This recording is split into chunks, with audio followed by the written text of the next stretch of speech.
This is the Jamaica Information Service, the voice of Jamaica.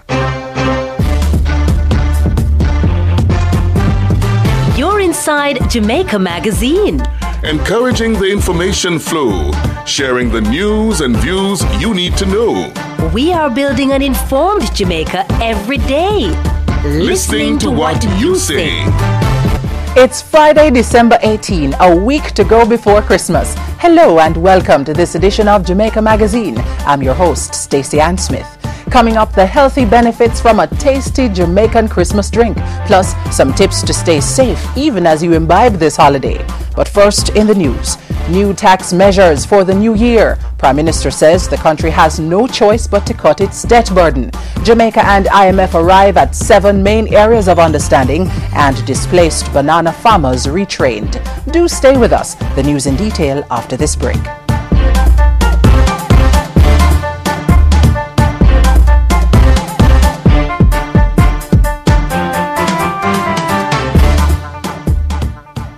In 5, 4, 3, 2, 1, let's go! Radio. We'll have Carrick McClose and House Matters in our features package. And now the news, I'm Kevin Clark.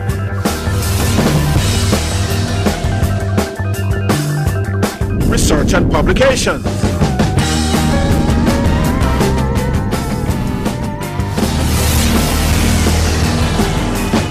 Television. It's Wednesday, October 28th. We've got a hot Jamaica Magazine. Welcome to another edition of Editorial and photography.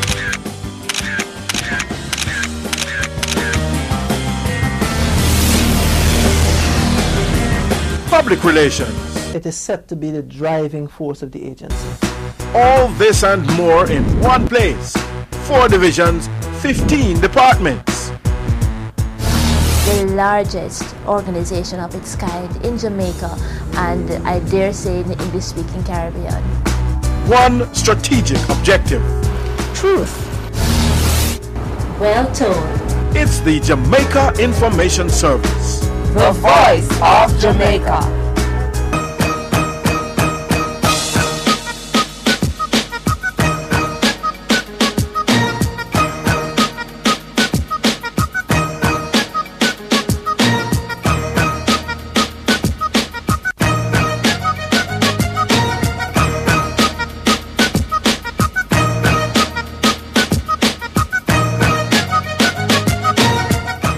And now the news.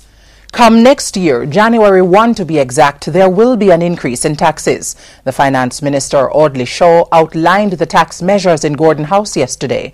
The new taxes come ahead of an anticipated agreement with the International Monetary Fund, the IMF. Andrea Chisholm has the details. The nation was told on Sunday to prepare for a tax increase following an agreement with the IMF. That agreement is one step closer to being signed. The government and the International Monetary Fund staff members who were here this week have reached agreement on key elements of a program which will be submitted to the management and board of the International Monetary Fund for approval.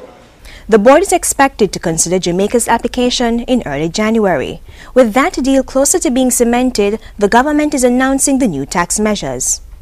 Now, the aim of the tax measures is to plug a $10 billion gap in the budget. This as government revenue continues to decline, mainly in the areas of tourism, bauxite and remittances. Here's a breakdown of the taxes. We begin with the General Consumption Tax, GCT. The GCT has been increased from 16.5 to 17.5%. That is expected to yield an estimated $3.6 billion annually. Meanwhile, if your electricity exceeds 200 kilowatt hours, the rate will be subject to GCT. This tax will not apply to 381,000 Jamaicans because they consume electricity below 200 kilowatt hours per month. But I want to stress that the $1.2 billion of revenue that this will yield is the less important point. We are sending a message to the consumers of electricity above 200 kilowatt hours per month get into the conservation mode. In addition, certain basic food items will now attract GCT. This includes salt, oats, sugar, syrup, and cooking oil. However, counter flour and rice will not be taxed. As for cigarettes, the special consumption tax SCT on the item will be increased to $10,500 per 1,000 sticks. This increase is expected to yield a further $1.41 billion, 20% of which will go to the National Health Fund NHF. Petrojam will also have to mark up its ex-refinery price on fuel by 15%. The adjustments in the gas tax is expected to yield $9.4 billion annually.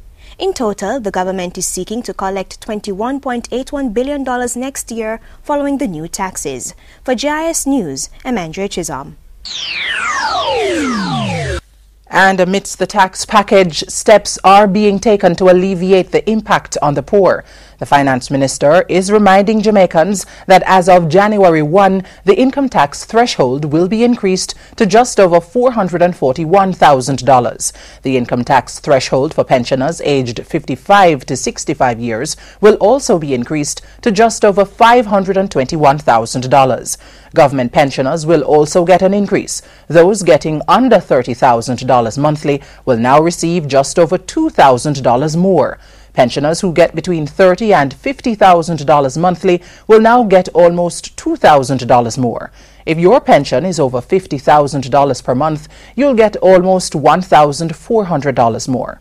Likewise, widows and widowers will receive an increase of $2,000 monthly and dependents almost $1,400. Minister Shaw has also announced the introduction of a Welfare to Work program to be launched in the new fiscal year. The program of advancement through health and education path and the school feeding program will also be expanded. Meanwhile, Prime Minister Bruce Golding is insisting that Jamaica has to stop borrowing to fund its budget. Mr. Golding was addressing Parliament following the Finance Minister's presentation to the lower house. He says banks cannot be entirely blamed for the high interest rates. It is the government deficit, it is the government's enormous appetite for borrowing, insatiable appetite, that is the cause of high interest rates. We can't command the market to fix a problem that we ourselves created. We have to fix that problem, and we have to show the seriousness that we are going to fix that problem, and then we can ask them to cooperate with us. Mr. Golding adds that ultimately Jamaica's future has to be taken into consideration. An opportunity has been created for misinterpretation, misinformation, disingenuity, and perhaps even political manipulation. No doubt, Mr. Speaker, a war of words will ensue. And in that war of words, the truth is likely to be the first casualty. If we're not careful, Jamaica's future will be the greatest casualty. Also coming out of Parliament yesterday, an outline of the main areas of understanding reached between the government and the IMF. With that story, here's Simone Wolf. So far, the government and the IMF have agreed on 7 main elements to support the macroeconomic program. These include a comprehensive tax reform system, major institutional reform, reduced expenditure, and a debt management strategy. Finance Minister Audley Shaw says these measures are necessary if the country is to address its debt problem, which he says is a prescription for persistent poverty. In this fiscal year, debt servicing for Jamaica, including interest and amortization, is 103% of total revenues and grants. Steps are also being taken to establish a central treasury management system so that the government stops borrowing its own money through expensive intermediaries at huge cost to the taxpayers. The finance minister is also promising improved governance following Jamaica's agreement with the IMF. He says steps will be taken to ensure that public entities do not run up the debt, and legislation will be passed to support fiscal responsibility.